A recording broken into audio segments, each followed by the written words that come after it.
How's it going, everyone? My name is Derek Afasi. I'm the owner of Afasi Financial Group and RetireSharp.com. Today's topic, I want to discuss with you annuity quotes and explain them as simplistic as possible. Basically, what's happening is a lot of times an individual receives a quote, an illustration, and they think that that's the greatest thing since sliced bread. They don't truly understand what it means, where you could kind of read between the lines and see the fluffed up projections that insurance companies try to do.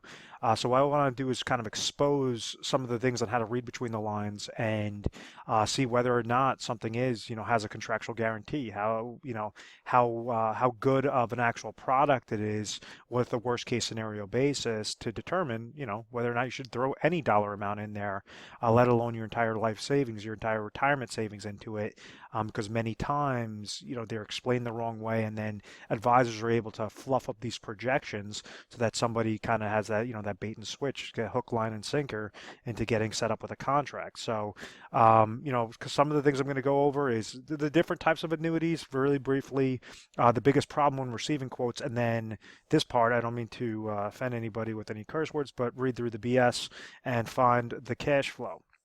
So to get started, types of annuities. Now we understand that annuities are types of products, types of retirement products that are set up through insurance companies. So only insurance companies could offer annuities.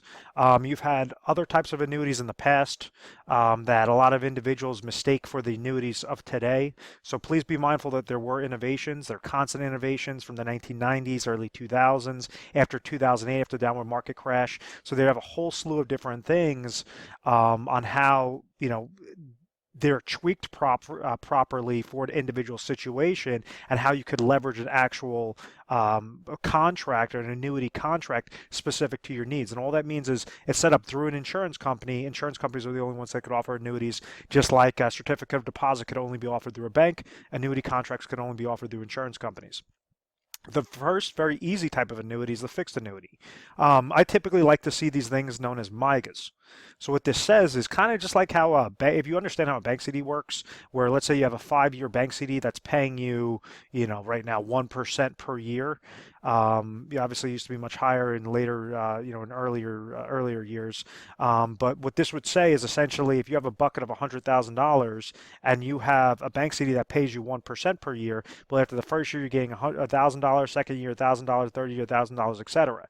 So individuals are able to leverage fixed annuities with the same sort of concept. They like the safety of banks. They like the safety of a legal reserve structure like an insurance company can provide with these types of fixed accounts, but they want to have a better return on their money. So, if a typical bank CD is paying 1%, typically the MIGA, that fixed annuity, is paying, in between 2 to 3%. So it's going to be, about 2 to 3% higher than what current bank CDs are getting paid. And they're all going to be tied to interest rate environments. So even right now, MIGAs are pretty low, bank CDs are pretty low. So if you ever get an illustration, there's a couple of things that you want to make sure that or an annuity quote on this, you want to make sure that if they're giving you a specific dollar amount, like let's say $100,000, and it's set up to a 5-year MIGA, you want to make sure if the first year they're paying you 3%, that every single year after that is going to get paid 3%. You want to have that flat amount of interest credit in there. Many times you have these types of annuities that they might pay you like 4% the first year, get somebody in there, and then all of a sudden reduce that rate down to what they feel is necessary, which could be 1%. And now that person's handcuffed into that contract for the next 5 years. So the first type is the fixed annuities. You just want to make sure that you're reading through those lines. The variable annuities, you have different things with variable annuities. I talk badly about variable annuities. I don't like them. I typically think that they're posed as something else. They're trying to be a mutual fund, and they have mutual funds invested in them. They're trying to be an income product, and just kind of the blend is not a good thing. It's kind of like one of those half boats, half cars. If you ever go to amusement parks, or I think they have them over at Busch Gardens. We're located over in Tampa, Florida, so we got Busch Gardens over here, and there's this thing that is basically, it drives up and like the safari, and then it goes into the water. So it's kind of a boat and a car mixed. That's what I think of a variable annuity is, it's not a good investment product and it's not a really good income product because you have a lot of hidden fees. Sometimes it could work out well if you got set up in about, 2006, 2005, depending upon what those income riders were that you attach them to that product. But essentially, when I go through how to figure out the cash flow, you could see how the hybrid annuities have actually been a lot better than what the variable annuity rates are right now. So I'll expose that a little bit later. And then you also have index annuities, where this is correlates to the hybrid annuity. A hybrid annuity is simply a fixed index annuity with an income rider. And the way that income rider is displayed is where you see a lot of these problems. So what I'm actually going to do is go through an example off of an income account, off of an income rider, and actually show you how to expose that cash flow so you could compare one company to the next to determine whether or not it's going to be the best for your specific situation, the best for however long of deferral you want, whether that's a 30-day deferral, whether that's a 5-year deferral, 10-year deferral, and how to really find, read through the lines and get the exact percentage, the exact cash flow, for your specific situation. So when you're looking at the hybrid aspect, always think of income rider. So if we understand with a fixed account, kind of think of this like a bucket, okay? We have a fixed bucket, we have a variable bucket, and then we have an index bucket. Let's say you have $100,000 in all of them. Now, let's say the market gains 10% the first year, and then it loses 10% the next year. So what exactly, let's say the fixed account is paying you 3%. What this means is if the market went up 10%, well, this bucket is going to get 3%. If the market went down 10%, this bucket's going to get 3%. It's going to be a fixed percentage amount on the specific MYGA that you choose or whichever carrier. As long as they're paying you that fixed percentage rate, it's going to remain fixed for the length of that time for as long as you have that contract. Very simple. This bucket, if you receive a gain, and it's variable, and let's say after all the fees and all that, you get a 10% gain into that bucket. They'll open up the lid, pour 10% inside, and now you have a larger account. The next year, if you lose 10%, well, now that's obviously going to be a larger loss because it's going to be a 10% downward shift plus any sorts of fees, and this bucket is actually going to be further reduced below the $100,000 mark. You would actually end up losing because 10% of $110,000 after the first year would be $11,000, and then $11,000 would get deducted off of this $110,000, so therefore you're actually going to be left with $99,000. So when you have downward market losses and then you also have a fees associated with variable, understand it's going to go up when the market goes up, go down when the market goes down. The index, let's say if you had something like a 7% cap and the market gained 10%, well, you would gain, kind of think of this bucket with a lid over it, you would gain 7% into that account. Let's say the next year when the market loses 10%, well, you have a floor. That's the importance of indexing strategies. That's the importance of index annuities. So this is the generic. This is how the account value, this is how your physical money works before you attach an income rider onto it. So I hope that all of this makes sense. Please review this section if that doesn't make any sense. Now, so when we're regarding hybrid annuities, what's happening is you have that account value side. So if you had a fixed annuity with an income rider, your account value would be doing exactly this dance. The income rider might give a specific guarantee. Variable annuity with an income rider, the variable account side will be doing that specific dance, and the income rider is going to have specific guarantee. That index account value is going to be doing that exact dance, and the income rider is going to give you a specific guarantee. So if we understand this, what exactly is this income rider? What exactly is this income base? How exactly does it compare? So this section, I'm actually going to bring up a PowerPoint slide, and I know how much you guys love my sloppy handwriting, so I apologize to disappoint anything, but yes, this is actually going to be able to break this down very simplistic. What this shows us is an income-based side, right? Understand, whenever you see a guarantee, that's not your true money. That's nothing more than a calculation account, okay? Calculation account. So if you have company A that's giving an income rider with a 7% guarantee, and you have company B that's giving an income rider with a 5% guarantee, what exactly does that mean? And we're just going to use simple interest so that it's really easy to do the math and you can see it side by side.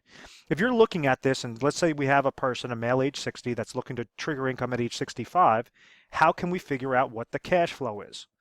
Well, on the surface, you say 7% is higher than 5%. So, company A looks fantastic. All day long, I'm going to go with company A. First year, this income base grows to 107,000. Second year, 114. Third year, 121. Fourth year, 128. Fifth year, 135. As opposed to company B, after the fifth year, it's going to go to 125.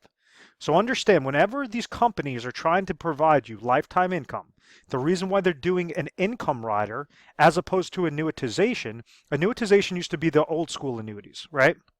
So what happened was an individual would surrender their money, their $100,000 to a company, and like this individual would say, I'm age 60, I'm going to surrender my money, $100,000 to the insurance company, and they're going to give me a specific income guarantee at age 65.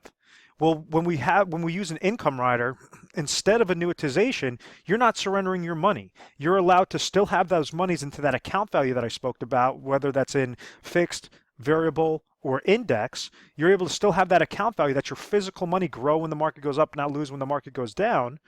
And you could attach this income rider so that they're going to be able to determine how much lifetime income you will receive. Kind of like how annuitization works, except for you're not releasing control like annuitization does. So what I mean by that is if you see company A versus company B, you're saying, oh, company A all day long. This is 135,000 on my income base. This is 125,000. Once again, this is not your real money. This is a calculation account.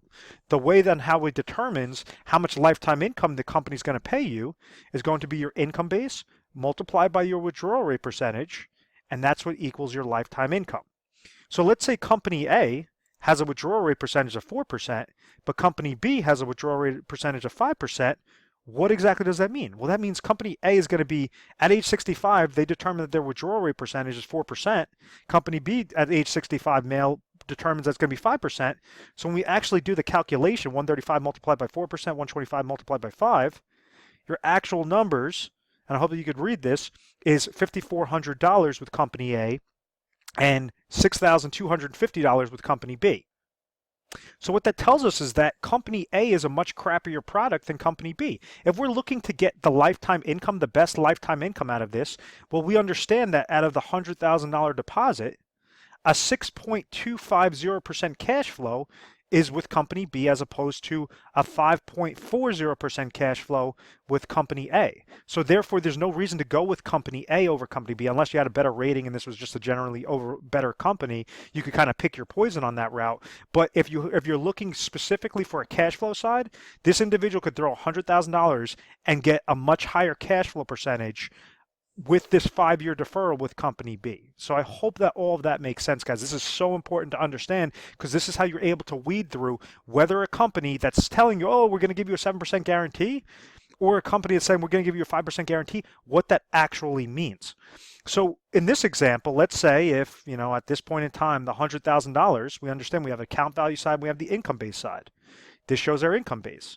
So maybe at age 65, his $100,000 grew to let's just say it was 110,000. No real good growth, 110,000.